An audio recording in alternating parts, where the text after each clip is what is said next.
Dr. Jekyll et Mr. Hyde par Robert Louis Stevenson. Partie 2 du livre audio, chapitre 5, l'épisode de la lettre. Vers la fin de l'après-midi, Utterson frappa à la porte du Dr. Jekyll. Immédiatement, Poole, le vieux domestique, l'introduisit, puis le conduisit à travers la cuisine et une cour qui avait été jadis un jardin, jusqu'à un bâtiment qu'on appelait indifféremment amphithéâtre, laboratoire et salle de dissection. Le médecin avait acheté cette maison aux héritiers d'un chirurgien célèbre, et comme il avait plus de goût pour la chimie que pour la dissection, il avait modifié les installations. C'était la première fois qu'Utterson pénétrait dans cette partie de la demeure de son ami. Il examina avec curiosité les sombres murs extérieurs, sans fenêtres. À l'intérieur, il frissonna, tant l'atmosphère de la salle lui paraissait étrange. Il longea à pas lents l'amphithéâtre où s'asseyaient jadis des douzaines d'étudiants et qui, maintenant, était plongé dans ce silence angoissant des choses abandonnées. Au passage, il lança un coup d'œil au sol jonché de paille ayant servi à des emballages, puis aux tables chargées de matras, de fioles, de tubes et de bien d'autres objets en verre utilisés pour les expériences. Enfin, levant les yeux, il contempla un instant le plafond poussiéreux en forme de coupole. À l'extrémité de la salle, un escalier de quelques marches permettait d'accéder à une porte que masquait un rideau rouge. Poole écarta le rideau, ouvrit la porte. Utterson franchit enfin le seuil du cabinet où Jekyll avait coutume de travailler. Une pièce spacieuse, aux murs garnis de vitrines, et meublée, entre autres, d'une psyché et d'un bureau. Cette pièce donnait sur la cour par des fenêtres aux vitres sales pourvues de barreaux. Un assez bon feu de charbon brûlait dans la grille de la cheminée. Une lampe allumée était posée sur la tablette, car à cette époque de l'année, le brouillard se glissait dans les maisons. À droite de l'âtre, le docteur Jekyll était assis. Il semblait gravement malade, à tel point qu'il ne se leva pas pour accueillir le visiteur. Il se contenta de lui tendre une main glacée en lui souhaitant la bienvenue d'une voix qu'Utterson reconnut à peine. « Tu sais la nouvelle ?» demanda ce dernier dès que Poole se fut retiré. Jekyll tressaillit. « Les marchands de journaux la criaient tout à l'heure dans le square. Je l'ai bien entendu. J'étais dans ma salle à manger. »« Je voudrais te poser une question. » « Une seule, dit Utterson. Carew était mon client. Tu l'es, toi aussi. Je désire savoir ce que je dois faire. J'espère que tu n'as pas été assez fou pour cacher ce Hyde. Utterson, je te jure, sur ce que j'ai de plus sacré, que je ne veux plus jamais le revoir. Je te donne ma parole que j'en ai fini avec lui en ce monde comme dans l'autre. Entre lui et moi, c'est terminé. Tu entends? D'ailleurs, que ferait-il de mon aide? Tu ne le connais pas comme je le connais. En tout cas, rassure-toi, il est en lieu sûr, parfaitement sûr, et personne n'entendra plus jamais parler de lui. Utterson écoutait, les sourcils froncés. Il n'aimait guère les yeux fiévreux de Jekyll et sa voix saccadée.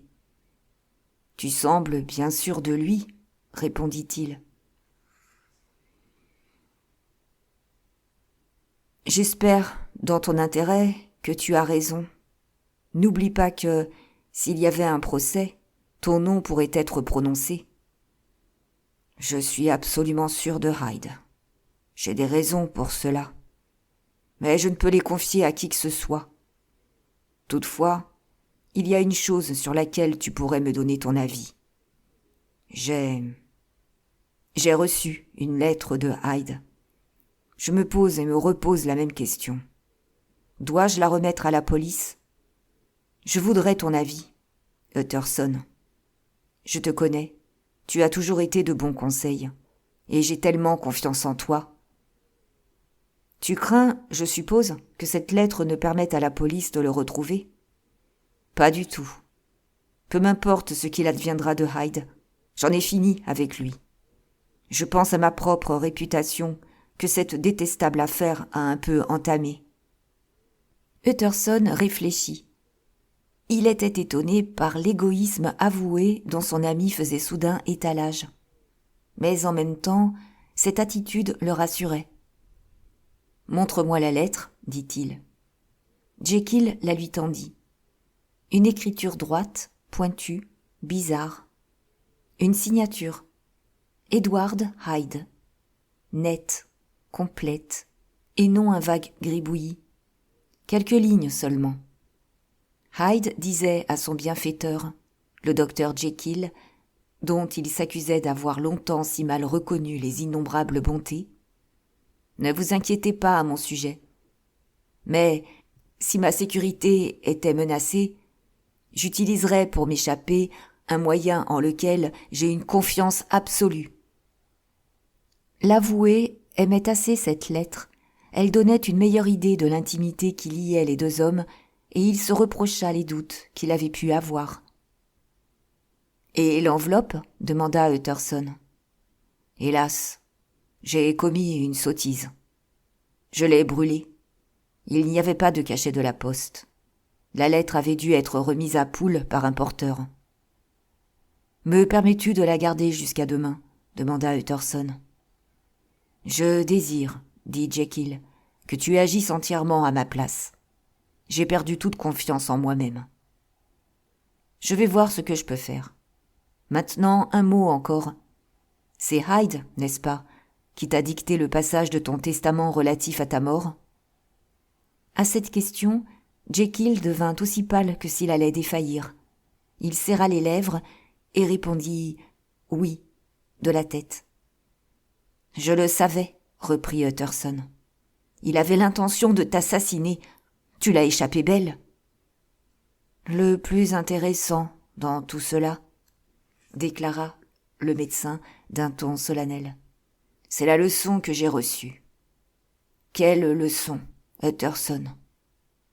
Et il enfouit son visage dans ses mains. Avant de sortir de la maison, Utterson s'arrêta un instant pour bavarder avec Poole. « À propos, lui dit-il, il paraît qu'on a apporté une lettre aujourd'hui. Qui était le porteur ?» Le vieux domestique parut surpris. « Il n'y a pas eu de courrier, monsieur, que par la poste, » répondit-il. « Et encore, il s'agissait de prospectus. » Utterson s'éloigna. Ce qu'il venait d'entendre réveillait ses craintes. Puisque Poole n'était pas au courant, la fameuse lettre n'avait pu venir que par l'amphithéâtre, c'est-à-dire par la partie postérieure de la maison. Elle pouvait fort bien aussi avoir été écrite dans le bureau même du docteur Jekyll. Auquel cas, il fallait la juger différemment et n'en faire usage qu'avec beaucoup de précaution. Le long des trottoirs, les vendeurs de journaux s'égosillaient. « Édition spéciale ! Un membre du Parlement victime d'un crime affreux !» Telle était en quelque sorte l'oraison funèbre de Sir Danvers Carew, qui avait été à la fois l'ami et le client d'Utterson. Et celui-ci se demandait s'il ne risquait pas de voir un autre nom, un nom si honorable, mêlé à un scandale. Cependant, il lui fallait prendre une décision, mais combien délicate. À l'accoutumée, il avait une confiance presque illimitée en lui-même. Aujourd'hui, à son tour, il aurait payé cher un bon conseil. Mais il ne pouvait se risquer à le solliciter ouvertement. « Bah, pensa-t-il, il y a toujours un moyen. Il suffit de s'y prendre habilement. » 5 minutes plus tard, il était chez lui et invitait M. Guest, son premier clerc, à prendre place devant la cheminée de son bureau. Il avait eu la précaution de faire placer entre eux une bouteille de certain vin au millésime respectable, mûri dans la pénombre d'une cave poussiéreuse. Londres était toujours enveloppée du même brouillard, à travers lequel les réverbères prenaient l'éclat rouge de l'escarboucle. Et, dans cette atmosphère trouble, la vie de la grande ville roulait par les larges artères, par les rues et par les ruelles, avec le grondement irrité d'un vent puissant. Mais, à l'intérieur du bureau de l'avoué, le feu qui crépitait dans la cheminée ne semblait vouloir répandre que de la gaieté. Le vin de la bouteille poussiéreuse avait perdu son acidité depuis longtemps, et sa couleur, adoucie, était aussi devenue plus somptueuse, comme il se produit pour les vitraux. Ce qui fut versé dans les verres n'était pas une banale boisson, mais un liquide capiteux qui avait pris le reflet automnal des vignobles à flanc de coteaux. Aussi Utterson ne tarda-t-il pas à perdre quelque peu de sa froideur habituelle. Il croyait garder peu de secrets pour son premier clerc. Et il en gardait encore moins qu'il ne le pensait. Guest s'était rendu plusieurs fois pour les affaires de l'étude chez le docteur Jekyll. Il connaissait Poole et avait probablement appris que M. Hyde était un familier de la maison. Dans de telles conditions, n'était-il pas raisonnable de lui montrer une lettre qui situait mieux les éléments du mystère et de lui demander d'examiner l'écriture? Guest, passionné de graphologie, serait ravi.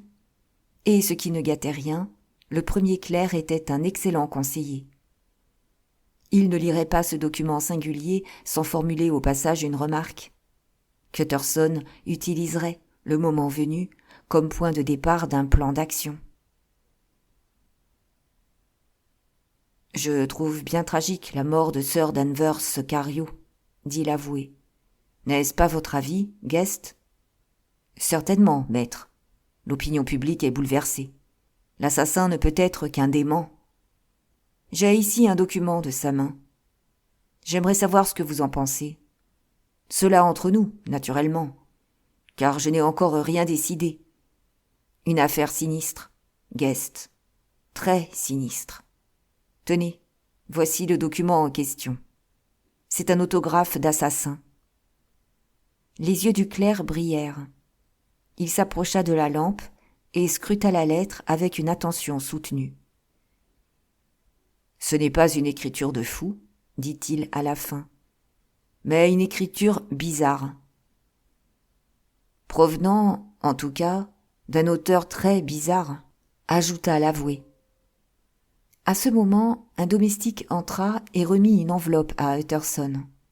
« Si je ne suis pas indiscret, dit Guest. L'écriture sur cette enveloppe, n'est-ce pas celle du docteur Jekyll ? Exact, répondit Utterson. Et, à l'intérieur, il y a une simple invitation à dîner. Désirez-vous la voir ? Je n'en ai que pour une seconde. Merci, maître, répondit le premier clerc en prenant l'invitation. Il posa les 2 feuilles de papier côte à côte sur une table, les examina et les rendit à Utterson. Très, très intéressant. Il y eut un silence d'1 minute environ, puis Utterson demanda brusquement. « Pourquoi les avez-vous comparés ? » « Eh, monsieur, je leur trouve une singulière ressemblance. Les écritures, par bien des détails, sont identiques. Une seule différence. Chez l'une, une légère inclinaison qui n'existe pas chez l'autre. » « En effet, c'est plutôt singulier. »« Oui, plutôt singulier, » répliqua Guest.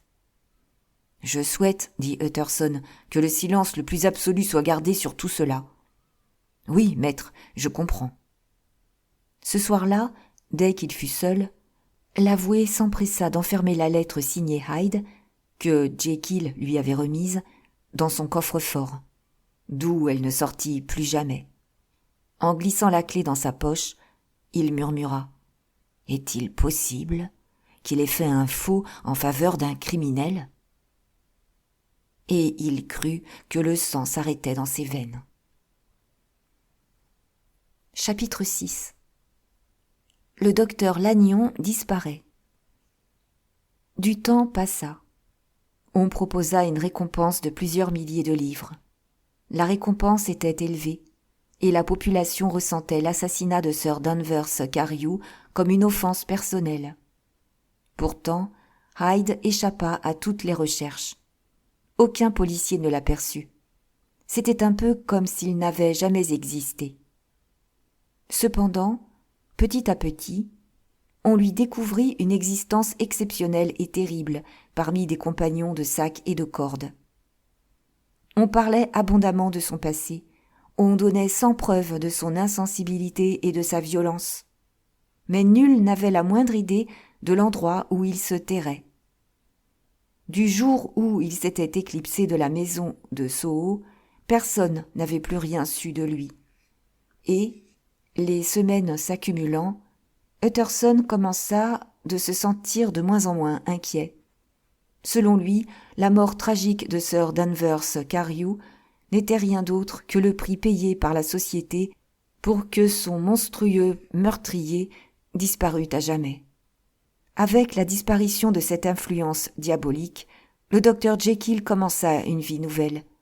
Il sortit de son isolement, renoua avec ses amis, alla chez eux, les invita chez lui. Réputé jusque-là pour sa charité, il le devint bientôt pour son assiduité aux offices religieux. Il sortait matin et soir, visitait les pauvres, faisait beaucoup de bien. Il s'épanouissait. Le bonheur de rendre service brillait sur son visage. Bref, pendant plus de 2 mois, il parut avoir retrouvé la paix de l'âme. Le 8 janvier, Utterson dîna chez Jekyll. Lannion était parmi les invités. Durant tout le repas, leur hôte les traita tous les deux avec la même familiarité que jadis, lorsqu'ils formaient un trio d'amis inséparables. Le 12, puis de nouveau le 14, Utterson vint frapper à la porte de Jekyll. Elle s'ouvrit, mais Poole, avant de la lui refermer au nez, lui expliqua. « Le docteur ne veut voir personne. » Le 15, Utterson revint à la charge. Ayant pris l'habitude, pendant les derniers mois, de voir Jekyll presque chaque jour, ce retour à la claustration volontaire ne manqua pas de l'inquiéter. Le lendemain, il dîna à son propre domicile avec Guest, son clerc principal. Et le surlendemain, il se rendit chez le docteur Lannion. Là, au moins, on ne refusa pas de le recevoir. Mais, dès l'entrée, il fut frappé du changement qui s'était opéré dans l'aspect du médecin. La griffe de la mort avait creusé ses traits. Lui, qui avait le teint d'ordinaire coloré, était devenu blême. En outre, il avait beaucoup maigri et ne possédait presque plus de cheveux. Bref, il avait terriblement vieilli. Mais le visiteur, sensible à ces signes de déclin rapide, fut surtout frappé par le fait que la peur éclatait dans l'attitude et le regard du médecin. Le docteur Lannion aurait-il redouté la mort ? Au début, Utterson en douta. Puis il en arriva à penser « Justement, étant médecin, il connaît son état. Il sait que ses jours sont comptés. Et cela, il n'arrive pas à le surmonter. » Toutefois, quand Utterson lui eut parlé de sa mauvaise mine, Lannion déclara avec la plus grande fermeté. « Je suis perdu. J'ai reçu un choc dont je ne me remettrai pas. C'est l'affaire de quelques semaines. La vie a été très agréable, je l'ai aimée. Oh oui, je l'ai aimée. Pourtant, il m'arrive, quelquefois, de penser que, si nous étions capables de prévoir que certaines épreuves nous sont réservées, nous partirions plus facilement. »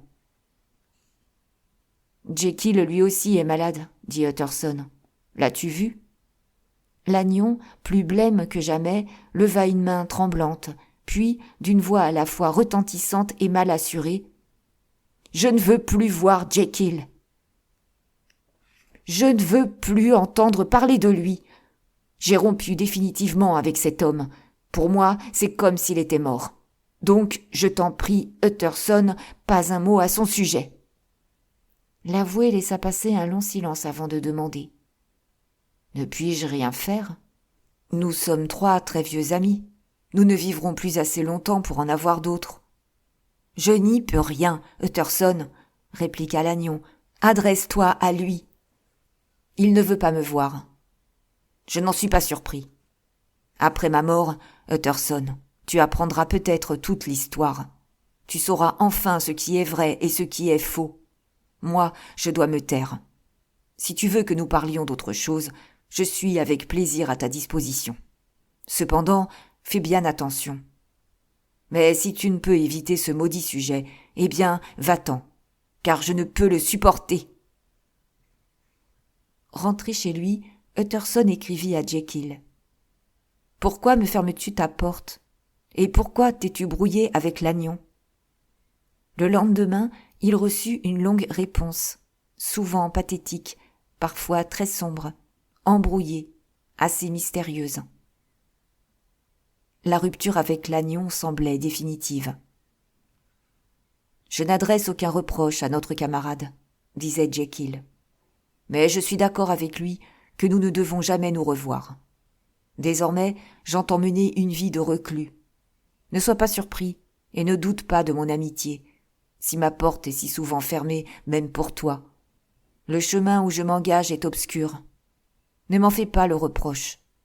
Je me suis attiré un châtiment et je me suis exposé à des dangers sur lesquels il importe que je me taise.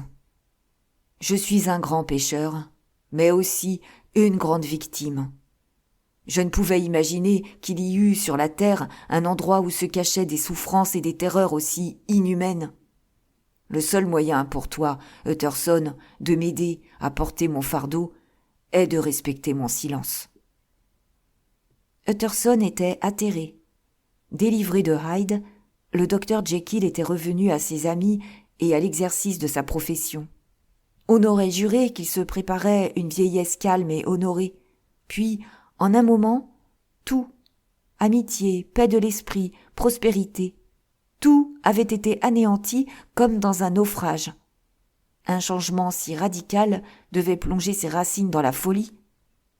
Mais Lannion n'avait-il pas suggéré quelque chose de plus profond encore ? Ce dernier, une semaine plus tard, s'alita. 15 jours après, il rendait le dernier soupir. Le soir des obsèques, Utterson, accablé, s'enferma à clé dans son cabinet, plaça devant lui une enveloppe sur laquelle le docteur Lannion avait apposé son cachet. Puis, à la faible lueur d'une bougie, il lut cette impérieuse suscription. Personnel, à l'intention de J.G. Utterson seul. S'il meurt avant moi, cette lettre devra être détruite sans que nul n'en prenne connaissance. Sur le point d'ouvrir l'enveloppe, Utterson hésita. Aujourd'hui, j'ai enterré un ami, songeait-il. Que deviendrai-je si le contenu de cette lettre m'en fait perdre un autre ? Enfin, dominant sa crainte, il rompit le cachet. À l'intérieur de la première enveloppe, il y en avait une deuxième, fermée elle aussi d'un cachet, et sur laquelle on avait écrit « À ne pas ouvrir avant la mort ou la disparition du docteur Henry Jekyll ». Utterson resta un instant stupéfait. Pourtant, c'était le mot « disparition » qui était écrit. Comme dans le testament de fou qu'il avait depuis longtemps rendu à son auteur, on trouvait ici l'idée de disparition mêlée au nom de Jekyll. Mais dans le testament, cette idée émanait en quelque sorte de la sinistre suggestion d'un certain Hyde, et n'était là, visiblement, que dans le but de terrifier. Toutefois, sur cette deuxième enveloppe, que signifiait au juste la suscription du docteur Lannion ? Utterson eut soudain envie d'envoyer promener l'interdiction et de mettre le nez dans des mystères qu'on voulait lui cacher. Il fut rappelé à l'ordre par son honneur professionnel et par la fidélité qu'il devait au souvenir de son ami défunt.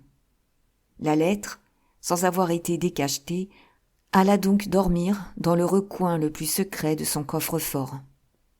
Réprimer la curiosité est une chose, mais la vaincre en est une autre. Après une défaite de ce genre, il arrive parfois qu'elle ne reparaisse jamais. Toujours est-il qu'à partir de ce moment, Utterson parut rechercher de moins en moins la société de son ami. Il pensait à lui avec affection, mais aussi avec crainte ou anxiété. Certes, il allait parfois frapper à sa porte, et, quand on ne pouvait le recevoir, il cachait mal sa satisfaction. Peut-être préférait-il bavarder sur le seuil avec Poole, dans la rumeur de la ville, plutôt que d'être admis dans cette maison transformée en une sorte de prison et de s'entretenir avec un reclus volontaire dont les mobiles lui échappaient de plus en plus. D'ailleurs, Poole n'avait pas souvent des nouvelles agréables à lui communiquer. Le docteur, répétait-il, se confinait dans son cabinet, près de l'amphithéâtre. Quelquefois, il lui arrivait même d'y passer la nuit. Il était triste et silencieux. Il ne lisait pas, semblait obsédé par quelque chose. Poole n'annonçait presque jamais d'autres nouvelles aux visiteurs, si bien que celui-ci, peu à peu, vint de moins en moins souvent jusqu'à la porte du docteur Jekyll. Chapitre 7. Conversation par une fenêtre. Utterson et Enfield faisaient, un dimanche, leur promenade habituelle. Le hasard les attira, une fois encore, dans la petite rue aux boutiques pimpantes. Quand ils arrivèrent devant le porche et le perron qu'ils connaissaient bien, ils s'arrêtèrent d'un même mouvement. « Cette histoire est enfin terminée, » soupira Enfield. « Nous ne reverrons jamais Monsieur Hyde. »« J'espère que non, » dit Utterson. « Je ne l'ai vu qu'une fois. Je crois avoir oublié de vous en parler. J'ai éprouvé, comme vous, de la répulsion. En effet, on ne pouvait le voir sans être dégoûté. Et, soit dit en passant, vous avez dû me prendre pour un sot de ne même pas savoir que la cour permet d'accéder à la maison du docteur Jekyll. Maintenant, je le sais. Mais c'est grâce à vous que je l'ai appris. Ah, vous avez fait, vous aussi, cette découverte. Puisqu'il en est ainsi, entrons dans la cour et jetons un regard aux fenêtres. Pour tout vous avouer, je ne suis pas rassuré à propos de mon pauvre Jekyll. J'ai l'impression que, même de l'extérieur, la présence d'un ami pourrait lui être bienfaisante. La cour était froide, humide, obscure, comme si la nuit l'emplissait déjà. Pourtant, au-dessus des deux visiteurs, le ciel restait illuminé par un étincelant coucher de soleil. Sur les 3 fenêtres, 2 étaient fermées. La 3e n'était qu'entr'ouverte. Assis près de cette dernière, le docteur Jekyll prenait l'air. Ce qui frappait en lui, c'était surtout son expression désolée. On aurait dit un prisonnier rongé de désespoir. Utterson l'interpella. « Jekyll, j'espère que tu vas mieux ?» Le médecin répondit presque dans un murmure. « Au contraire. Utterson, je vais de plus en plus mal. Heureusement que je n'en ai plus pour longtemps. Tu restes trop enfermé. Tu devrais sortir un peu, te dégourdir les jambes. C'est ce que nous faisons souvent, Enfield et moi. À propos, je te présente mon cousin Enfield. Allons, Henry, prends ton chapeau et viens faire une promenade avec nous. » « Tu es bien aimable, Utterson. Je voudrais vous accompagner, mais c'est impossible. Je n'ose pas. Oui, c'est cela, je n'ose pas. Toutefois, Utterson, quel plaisir de te revoir. Un vrai plaisir, tu sais. J'aurais aimé vous inviter à me rejoindre ici, mais la pièce où je me tiens n'est guère de celle où l'on peut recevoir. » « Dans ce cas, » fit Utterson avec bonne humeur, « je ne vois qu'une solution, c'est que nous restions où nous sommes. Nous continuerons à bavarder avec toi comme nous le faisons depuis notre arrivée. »« C'est justement ce que j'allais te proposer, » dit le docteur Jekyll avec un sourire. Ce sourire s'effaça de son visage à la seconde même où il terminait sa phrase, et il fit place à une telle expression de bassesse et de terreur que les 2 visiteurs restèrent un instant pétrifiés. Immédiatement après, une main ferma les volets. Cependant, ils en avaient assez vu. Ils pivotèrent sur leurs talons et sortirent de la cour sans un mot.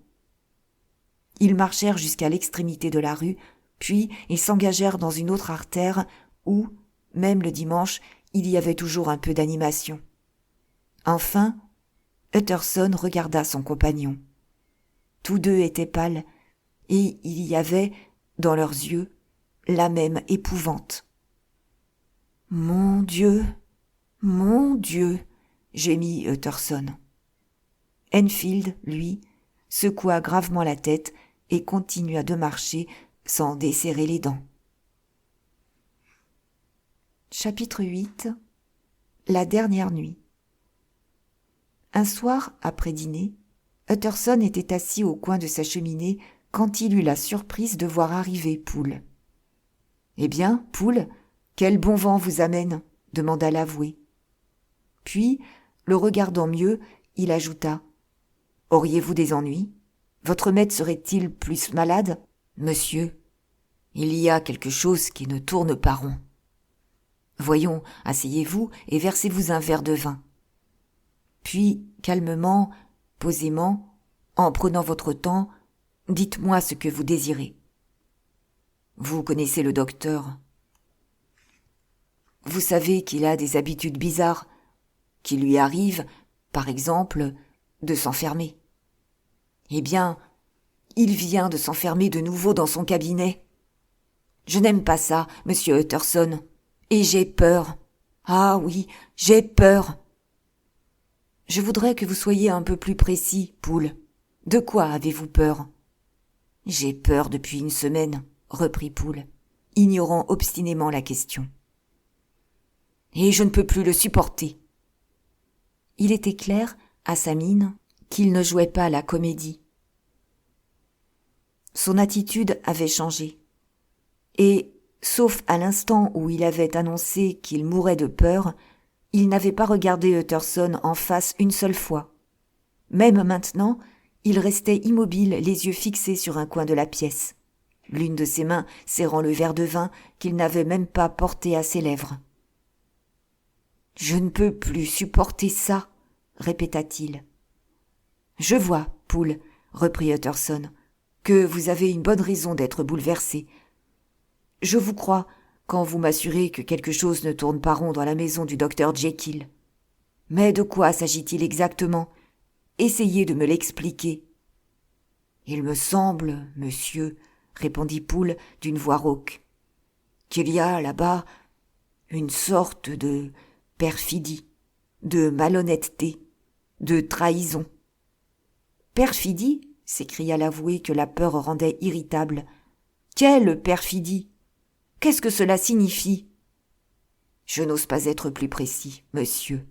Mais si vous voulez m'accompagner, vous verrez par vous-même. » Sans répondre, Utterson se leva, décrocha son chapeau et son pardessus. Il remarqua, non sans étonnement, que le vieux domestique paraissait soulagé et, surtout, qu'il s'empressait de lui emboîter le pas, en abandonnant son verre toujours plein. Une nuit de mars, d'un froid coupant, comme il y en avait souvent en cette période de l'année. Une lune pâle qui semblait couchée sur le dos. En tout cas, elle donnait l'impression d'avoir été renversée par une bourrasque.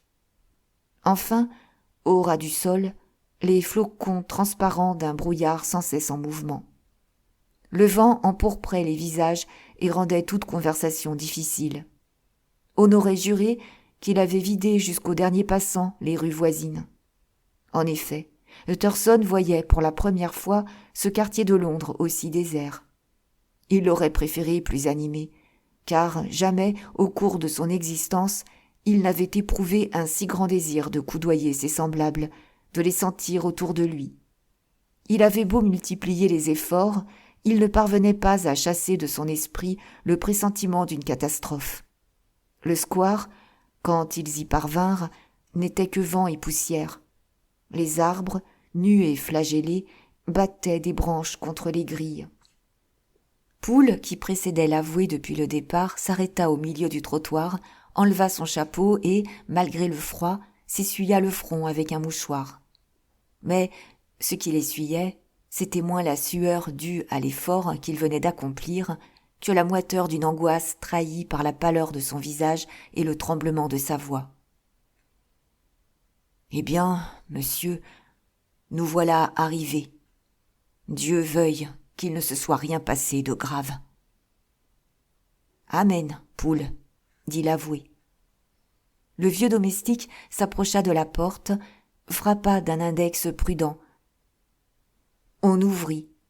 Plutôt, On entr'ouvrit, et une voix demanda « C'est vous, Poule ?»« Oui, c'est moi. Ouvrez, je vous prie. » Quand les deux visiteurs eurent franchi le seuil, ils constatèrent que le hall était brillamment éclairé. Autour de la cheminée, où flambait un grand feu, tous les domestiques de la maison, hommes et femmes, se pressaient les uns contre les autres, comme des moutons. À la vue d'Utterson, la femme de chambre éclata en sanglots et la cuisinière cria « Mais c'est lui, c'est monsieur Utterson !» Et elle se précipita comme pour le serrer dans ses bras, mais Utterson l'arrêta d'un geste. « Eh bien, quoi ? Que faites-vous tous ici ?» dit l'avoué maussade.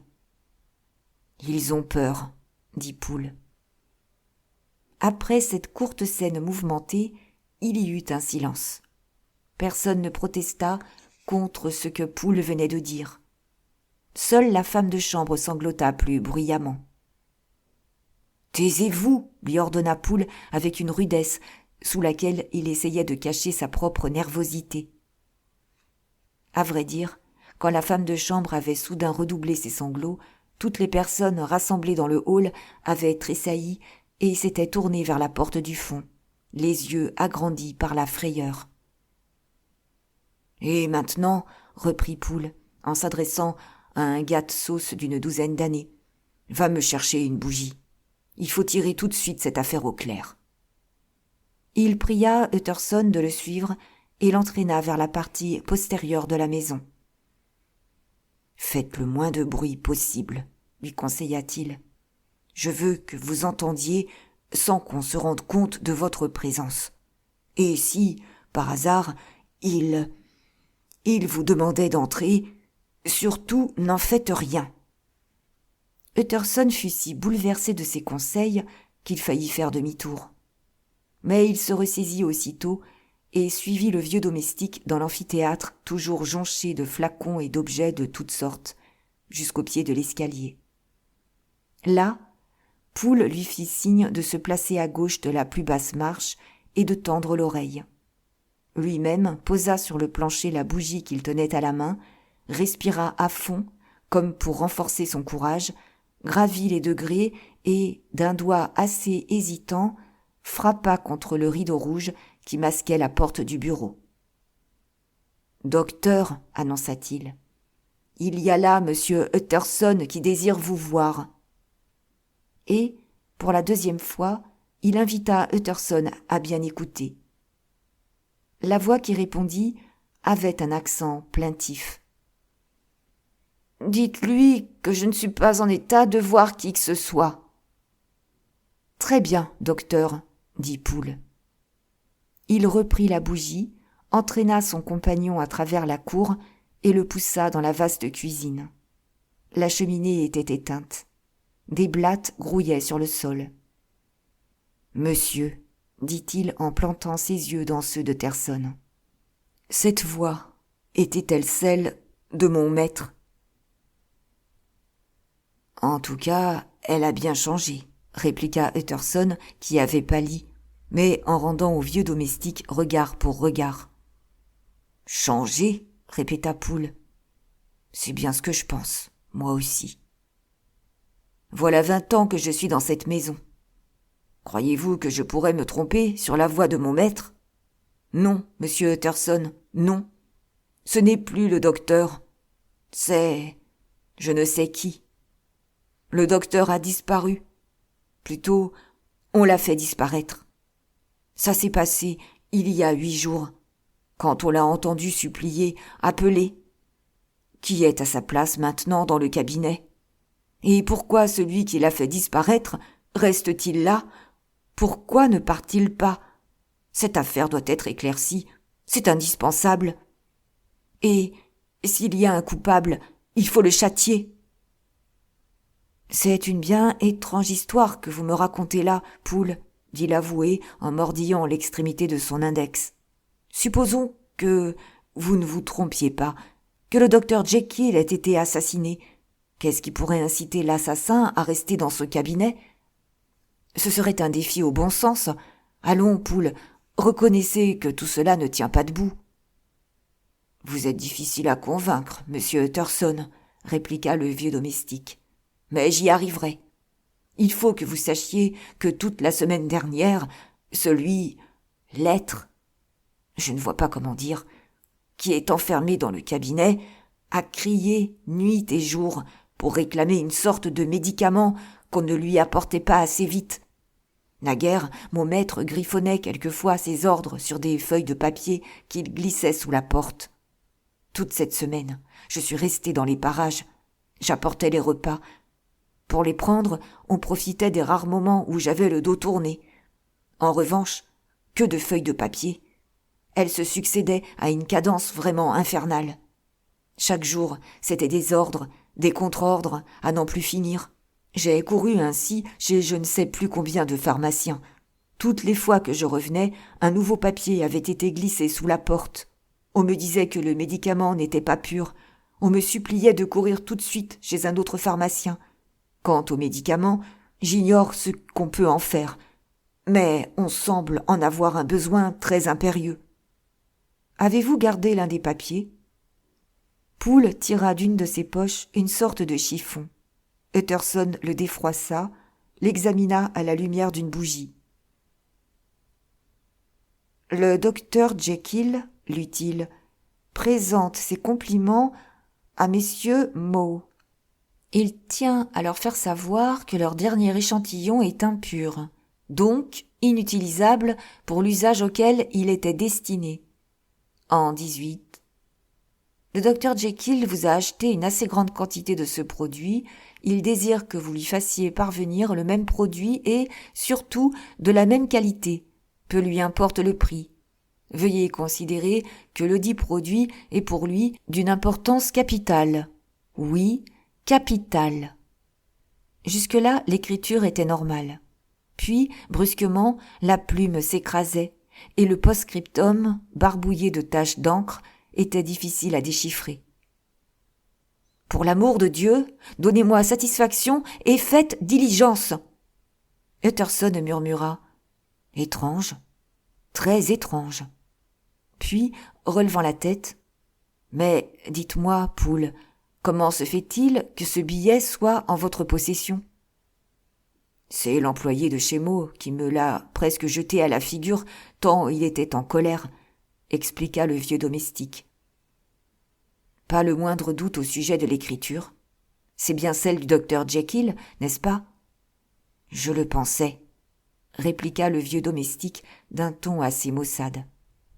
Et, prenant une voix presque autoritaire, qu'importe l'écriture, ce qui compte, c'est que je l'ai vu, lui. Vous l'avez vu ? Eh bien, qu'est-ce que vous attendez pour raconter ? Voilà, monsieur, comment la chose s'est passée. Je venais du jardin, j'entre dans l'amphithéâtre, il avait dû sortir du cabinet pour chercher, je ne sais quoi, peut-être le médicament.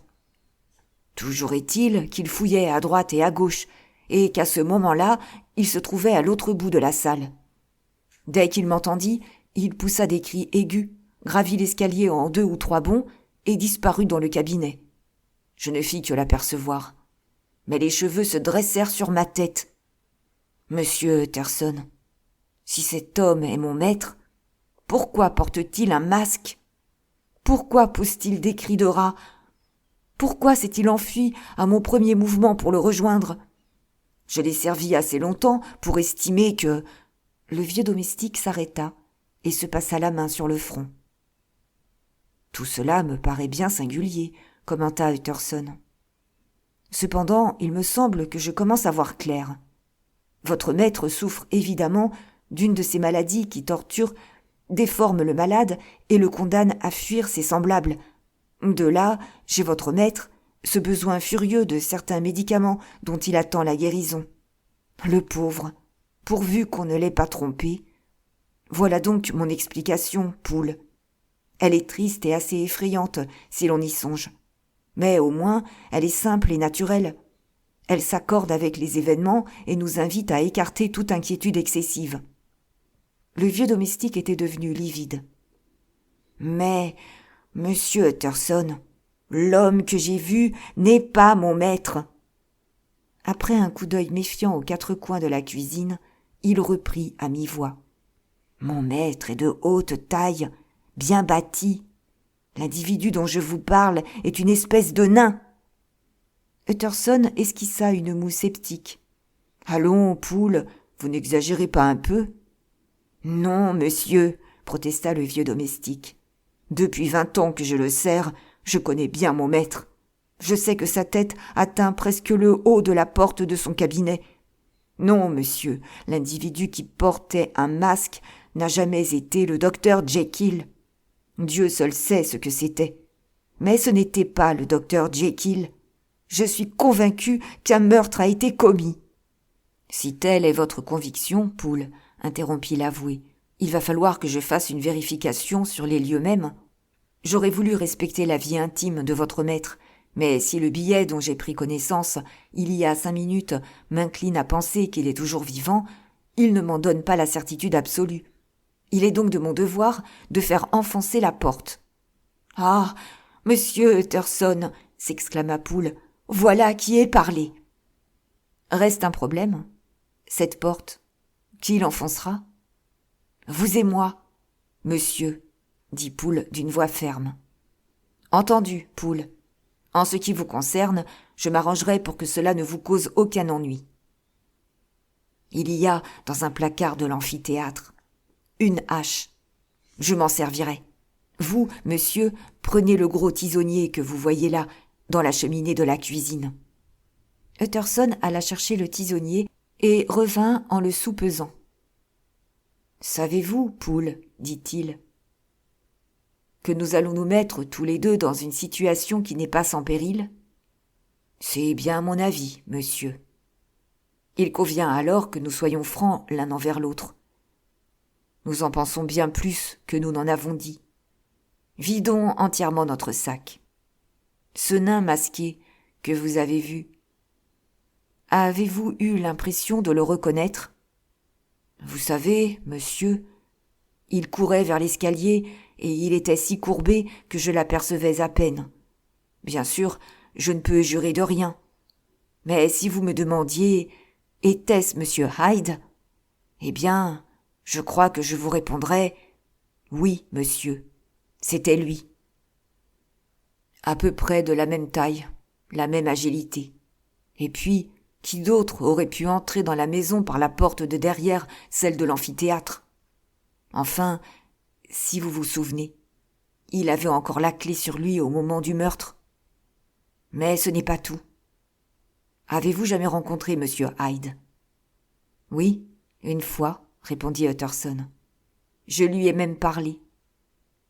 Vous devez donc savoir, comme nous tous ici, que cet homme a quelque chose de singulier, qui donne un choc. Je m'exprime mal, monsieur. C'est plus qu'un choc. C'est un froid qui pénètre en vous-même, jusqu'à la moelle de vos os. En effet, j'ai éprouvé cela. Eh bien, monsieur, quand cet individu masqué est passé devant moi en faisant des bonds de singe, j'ai éprouvé cette sensation de froid. Oh, je sais que ce n'est pas une preuve. Monsieur Utterson, j'ai assez appris dans les livres pour cela. Mais il est permis d'avoir une opinion. Et je suis prêt à jurer sur la Bible que c'était monsieur Hyde. Je ne suis pas loin de partager votre conviction, Poole. Il devait y avoir une sorte d'intimité entre votre maître et ce nain. De là est venu tout le mal. Je crois que mon pauvre Henry a été assassiné, et que le meurtrier, dans quel but, Dieu seul le sait, se cache encore dans le cabinet de sa victime. Poole, c'est nous qui allons le venger. Allez chercher Bradshaw. Bradshaw était le valet de pied du docteur Jekyll. Il apparut peu après, très pâle et agité d'un tremblement. « Allons, calmez-vous, lui dit Utterson. Nous sommes tous dans l'incertitude. Et rien n'est plus pénible. Mais Poole et moi, nous avons décidé d'en finir. Nous allons pénétrer dans le cabinet de votre maître. Il se peut que tout se passe bien. Dans le cas contraire, je prends sur moi l'entière responsabilité. J'ai des relations. Elles nous tireront de n'importe quel mauvais pas. Cependant, Bradshaw, si les choses se gâtaient et si, par exemple, un malfaiteur tentait de s'échapper par la cour, vous surveillerez avec le groom toutes les issues. Et que chacun de vous s'arme d'un solide gourdin. Vous avez 10 minutes pour gagner vos postes. » Tandis que le valet de pied se retirait, Utterson consulta sa montre. « Maintenant, Poole, gagnons les nôtres. » Sur ces mots, il glissa le tisonnier sous son bras gauche et, précédant le vieux domestique, sortit de la cuisine. Depuis un moment, les nuages cachaient la lune, si bien que la nuit était d'un noir impénétrable. Dans cette cour entourée de bâtiments élevés et qui semblait profonde comme un puits, le vent soufflait en brèves bourrasques qui couchaient la flamme de la bougie. Au loin, Londres faisait entendre son bourdonnement habituel. Utterson et Poole, après avoir traversé la cour, regagnèrent l'amphithéâtre. Là, le silence aurait été total sans le bruit d'un pas qui, au-dessus des deux hommes, arpentait le plancher du cabinet. Poole souffla à l'oreille d'Utterson. « Il marche comme ça des nuits entières. Il ne s'arrête que quand on lui apporte de chez le pharmacien un nouvel échantillon de son médicament. Il faut avoir bien mauvaise conscience pour marcher comme ça presque tout le temps. Et dans chacun de ces pas-là, j'ai l'impression, moi, qu'il y a du sang versé par traîtrise. Monsieur, écoutez encore. Approchez-vous le plus possible et dites-moi, ce pas, selon vous, est-il vraiment celui de mon maître ? » Un pas étrange, en effet, léger, inégal, d'un rythme syncopé, très caractéristique. Henry Jekyll avait un pas plus régulier, plus lourd. En tout cas, il ne marchait pas de cette façon. Utterson soupira, puis « Est-ce tout, Poole ? » ?»« Pas tout à fait, monsieur. Un jour, je l'ai entendu pleurer. » Utterson maîtrisa un tressaillement. « Pleurer ? Vous êtes certain ? » ?»« Oui, comme une femme. Ou comme un fantôme. Je n'ai pas pu supporter ça. Je me suis enfui. Je crois bien que j'allais me mettre, moi aussi, à verser des larmes. » Maintenant, le délai de 10 minutes était écoulé. Poole sortit la hache de sous un tas de paille d'emballage. Utterson posa la bougie sur la table la plus proche de l'escalier, afin d'avoir un peu de lumière pendant l'attaque. Puis tous deux, retenant leur souffle, s'approchèrent de l'escalier et tendirent un instant l'oreille au net martèlement du plancher dans le silence nocturne. Utterson cria d'une voix forte. « Jekyll, je tiens absolument à te voir !» Le pas s'arrêta, mais pas de réponse. « Je t'avertis franchement, » reprit Utterson, « que nous avons des soupçons. Bref, il est important que je te voie. Et je te verrai, quoi qu'il arrive, par n'importe quel moyen, légaux ou illégaux, par persuasion ou par violence. » Enfin, il y eut une réponse. « Utterson, pour l'amour de Dieu, aie pitié de moi. » « Ce n'est pas la voix de Jekyll !» s'écria Utterson. « C'est celle de Hyde ! Vite, Poole, enfoncez cette porte !» Poole gravit en hâte l'escalier, éleva la hache au-dessus de sa tête et, à travers le rideau rouge, frappa la porte de toutes ses forces. Le battant fut ébranlé. Un cri sinistre, semblable à celui d'un animal terrifié, monta du cabinet. De nouveau, Poole leva sa hache et frappa. Cette fois, le battant et l'encadrement craquèrent. 3 fois encore, la hache remplit son office. Mais le bois était dur et la porte avait été apparemment montée par d'excellents ouvriers. Ce fut seulement au 5e coup que, Poole ayant réussi à arracher la serrure, le battant tomba à l'intérieur du cabinet, sur un tapis. Les assaillants restèrent un instant effrayés par le silence qui succédait au tintamarre.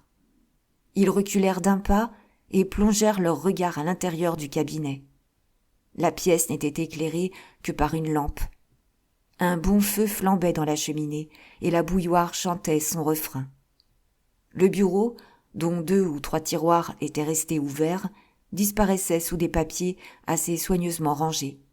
Sur une petite table, devant la cheminée, on avait préparé tous les accessoires pour le thé. Bref, une pièce qui, cette nuit-là, aurait pu passer pour la plus paisible, la plus banale de Londres, si les murs n'avaient disparu sous des vitrines pleines de produits chimiques. Juste au milieu du cabinet, un homme gisait, dont le corps, contracté par la souffrance, était agité de soubresauts. Utterson et Poole s'approchèrent sur la pointe des pieds, le retournèrent et découvrirent le visage d'Edward Hyde. Celui-ci était vêtu d'habits beaucoup trop grands pour lui, qui auraient mieux convenu au docteur Jekyll. Le visage continuait à tressaillir, mais toute vie semblait s'en être retirée. Pour s'en convaincre, il suffisait de humer la forte odeur d'amande qui flottait dans l'air et qui provenait d'une fiole brisée dont le mort serrait encore quelques morceaux dans sa main. Selon toute évidence, Hyde s'était suicidé. « Nous arrivons trop tard », constata Utterson d'une voix sombre. « Plus question de sauver ou de châtier. Hyde s'est puni lui-même. Il ne nous reste qu'à trouver le corps de votre maître. » Cette partie postérieure de la maison comprenait essentiellement l'amphithéâtre et le cabinet. L'amphithéâtre, éclairé par une verrière, occupait la presque totalité du rez-de-chaussée. Le cabinet, dont les fenêtres donnaient sur la cour, formait à lui seul un premier étage, ou plutôt un entresol. Un corridor reliait l'amphithéâtre à la porte dérobée de la petite rue, et le cabinet communiquait séparément avec celle-ci par une seconde volée d'escalier. Pour le reste, il n'y avait que des réduits obscurs et une vaste cave. Les moindres recoins furent soigneusement explorés. Les réduits n'exigeaient qu'un simple coup d'œil. Personne n'y avait pénétré depuis bien longtemps, à en juger par la poussière qui tombait du haut des portes quand on les ouvrait. La cave était encombrée d'objets de toutes sortes, datant sans doute de l'époque où un chirurgien, prédécesseur d'Henry Jekyll, occupait la maison. Ils comprirent d'ailleurs en ouvrant la porte l'inutilité d'aller plus loin en voyant tomber un véritable tapis de toile d'araignée qui avait scellé l'entrée depuis des années. Nulle part, ils n'avaient relevé la moindre trace d'Henry Jekyll, mort ou vif. Lorsqu'ils furent sortis de la cave, Poole frappa du pied les dalles qui formaient le sol du couloir. « Il est peut-être là-dessous », dit-il en prêtant l'oreille. « À moins qu'il ne se soit enfui », objecta Utterson en se tournant vers la porte donnant sur la rue. Cette porte était verrouillée et la clé, tombée sur les dalles, tachée de rouille. « Elle ne semble pas avoir servi », dit Utterson. « Je ne vois pas comment elle aurait pu servir, » répondit Poole. « Regardez, monsieur, elle est cassée. On jurerait que quelqu'un l'a piétinée jusqu'à ce qu'elle se brise. » « En effet, » dit Utterson. Il ajouta « Les cassures sont même rouillées. » Les deux hommes se regardèrent avec la même expression effrayée. « Dans tout cela, il y a beaucoup de choses qui me dépassent, » reprit Utterson. « Regagnons le cabinet. » Ils montèrent l'escalier en silence, puis procédèrent, non sans jeter de temps à autre un regard de biais au cadavre, à un examen de la pièce plus approfondi que le premier. Sur une table, il y avait, dans des soucoupes en verre, quelques petits tas d'une poudre très blanche, comme si l'homme qui gisait sur le plancher avait été empêché d'accomplir une expérience préparée pourtant avec soin, du moins à ce qu'il semblait. « Cette poudre, dit le vieux domestique, est celle que mon maître m'envoyait chercher dans les pharmacies presque chaque jour. » Au moment même où il parlait, la bouilloire déborda avec un sifflement aigu. Ils s'approchèrent de la cheminée. Un fauteuil, la théière sur une petite table. Il y avait même, dans la tasse, quelques morceaux de sucre. Tout semblait prêt pour le confort et le plaisir de quelqu'un. Le long du mur, une tablette chargée de livres. L'un d'eux, ouvert, avait été abandonné sur la table près de la théière. Utterson se pencha, s'aperçut qu'il s'agissait d'un ouvrage de piété pour lequel Henry Jekyll avait plusieurs fois exprimé une grande estime. Pourtant, de sa propre main, il avait griffonné dans les marges d'affreux blasphèmes. Poole et Utterson continuèrent à visiter le cabinet. Ils arrivèrent ainsi à un mètre d'une psyché devant laquelle, d'un même mouvement instinctif, ils reculèrent. Elle était pourtant orientée de telle façon qu'elle reflétait seulement leur visage pâli par la crainte. Mais au-dessus de leur visage, une lueur rose jouait sur le plafond, formée de tous les reflets de la cheminée dans les vitrines contenant les produits chimiques. Poole murmura : « Ce grand miroir a dû voir des choses bien étranges. » « La chose la plus étrange, c'est cette psyché elle-même, » commenta Utterson sans élever la voix. « Car qu'est-ce que Jekyll ?» Il hésita, puis, surmontant une courte faiblesse, « À quoi pouvait-elle lui servir ?» Poole hocha la tête. « On peut se le demander. » Ensuite, ils revinrent vers le bureau. Au sommet d'une pile de papier, ils trouvèrent une grande enveloppe sur laquelle le docteur Jekyll avait tracé en lettres majuscules le nom d'Utterson. Celui-ci décacheta l'enveloppe. Plusieurs feuillets tombèrent sur le plancher. Le premier était un testament rédigé dans les mêmes termes extravagants que celui qu'il avait renvoyé à son auteur quelques mois auparavant. Toujours les mêmes clauses, mais le nom du bénéficiaire avait changé. À la place d'Edward Hyde, l'avoué lut, avec stupeur, son propre nom, Gabriel John Utterson. Il regarda Poole, puis de nouveau le testament, et enfin le mort gisant sur le tapis. « La tête me tourne, dit-il. Quand je pense que ce misérable a eu tous ces jours-ci ce document en sa possession et qu'il ne l'a pas détruit, alors qu'il n'a aucune raison de m'aimer et qu'il devait enrager de se voir évincé. » Il ramassa un autre feuillet. C'était une lettre assez courte écrite par Jekyll, mais surtout datée. « Poole, regardez cela !» cria-t-il. « D'après la date, Jekyll était encore dans cette maison aujourd'hui, bien vivant. On a pu le faire disparaître en si peu de temps. Il a dû s'enfuir. Mais pourquoi et comment ? Dans ce cas, pouvons-nous déclarer ce suicide à la police ? Pour nous, n'y aurait-il pas certain risque à le faire ? Soyons prudents. Cela vaut mieux. Nous risquerions d'entraîner votre maître dans des ennuis sans fin, peut-être dans une catastrophe. »« Monsieur, » demanda Poole, « pourquoi ne lisez-vous pas la lettre ?»« Parce que j'ai peur, » répondit l'avoué d'un ton grave. « Dieu veuille que ce soit sans raison. » D'un regard, il déchiffra la lettre, puis il la relut à haute voix. « Mon cher Utterson, quand ce billet te parviendra, j'aurai disparu dans des circonstances que je suis incapable de prévoir.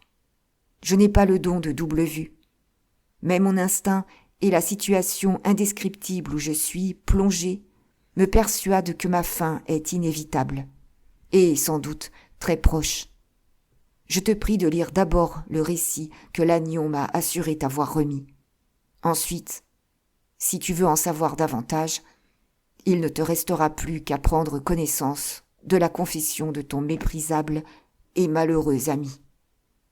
Henry Jekyll. » Utterson leva les yeux. « N'y avait-il pas autre chose ? » ?»« Si, monsieur, » dit Poole. Et il tendit à l'avoué un paquet assez épais, fermé en plusieurs endroits par des cachets de cire. Utterson prit le paquet et le glissa dans sa poche. « Pour l'instant, dit-il, je ne me risquerai pas à commenter la lettre que je viens de vous lire. Si votre maître a fui ou s'il est mort, nous pouvons, du moins, sauver sa réputation. Il est 10 heures. Je vais chez moi pour examiner à tête reposée tous ces documents. Je serai de retour ici avant minuit. Alors, nous enverrons chercher la police. » Ils sortirent du cabinet, traversèrent l'amphithéâtre et verrouillèrent la porte derrière eux. Utterson repassa devant les domestiques, toujours rassemblés autour de la cheminée dans la grande salle. Puis, d'un pas lourd, il prit le chemin de son bureau afin d'y lire en toute tranquillité les 2 récits qui devaient éclaircir le mystère. Merci pour votre écoute. Suite au prochain épisode. Si vous avez apprécié, merci de mettre un pouce en l'air, un commentaire et partager. À bientôt.